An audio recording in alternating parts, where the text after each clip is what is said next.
Hi guys, welcome back to the channel. While the market is still too focused on labeling IMSS as just a GLP-1 company, IMSS is actually evolving very rapidly into something much bigger than that. In this video, I'm going to explain why I believe that in just a few years, IMSS will offer what could become the single most valuable subscription service in the world. IMSS has announced that starting in early 2026, it will introduce lab testing. On its own, this could already become a very important revenue vertical, supporting more multi-condition offerings and a much wider variety of treatments. But the most important part of lab testing isn't just about revenue. It's that it will generate an incredible amount of data for each patient, and this will unlock a fundamentally new way of serving customers by proactively identifying how they can stay healthy rather than simply reacting to a single condition once the patient is already sick.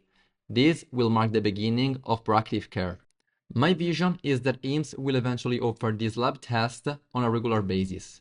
Imagine this. You take routine lab tests, and thanks to those results, IMSS can detect whether you're in good health or if you're starting to develop a condition. If something is detected early, IMSS can provide personalized treatments to stop the illness before it even becomes serious. These periodic lab tests and tailored treatments will be bundled into a subscription, and I'm convinced this could become the most valuable subscription in the world, the one that keeps you from getting sick. During the Q2 earnings call, CEO Andrew Dudum was asked this question. Do you expect the launch of at-home lab testing will allow you to introduce membership options that are more widely accessible, similar to what has been done with Amazon, Netflix, and Costco? Dudum's answer was, and I have to admit that it's going to be a long answer, the goal is to get people access to this type of information at as low a cost as possible. I think it's absolutely critical when you think about transitioning the American healthcare system, as well as the global healthcare system, from one where patients are coming into the system to treat an issue, to one where they come to the platform to take advantage of preventive options. I think at-home lab testing is going to open up membership opportunities. The simplification of not only what tests truly matter and when for a patient, but also what gold standard optimized biomarkers look like is really critical for this offering.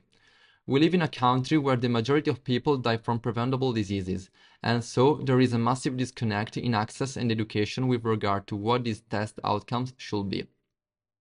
I think that are going to be incredible opportunities to educate patients on what tests are necessary, so it's not massively overwhelming. To make those tests incredibly affordable, accessible, and not intimidating, and also to educate patients based on who they are, their age, their lifestyle, on what their optimal outcomes and metrics should be. Now, ultimately, I think we can not only get them that data, but also help them with the next steps. I think this will ultimately become a foundational infrastructure, as you can imagine, that then allows for a Prime-like or Costco-like healthcare membership, one that transitions patients from coming to us for a single condition all the way through to moving them toward the ultimate goal of preventive health. IMSS is also making real moves toward this goal. A couple months ago, they announced the hiring of Derja Kaur as their first ever Chief Product Officer. She previously worked at Robinhood, where she was responsible for building their membership platform. The success of Robinhood Gold is a very encouraging sign for what could come next with IMSS. So, while the market still sees IMSS as just a GLP-1 company, the reality is that it's building the foundation for something much bigger than that. A proactive healthcare membership that could change the way people think about staying healthy and maybe become the most valuable subscription service in the world. That's a wrap for today. Hope you enjoyed it. And well, once again, I can't help but be bullish on IMSS. And I think that the pullback we have seen in recent weeks in its stock price is just another opportunity. Well, I think that IMSS in the 40s is simply one of the biggest opportunities in the market right now, and honestly, I plan to add more. So that's it. See you next time.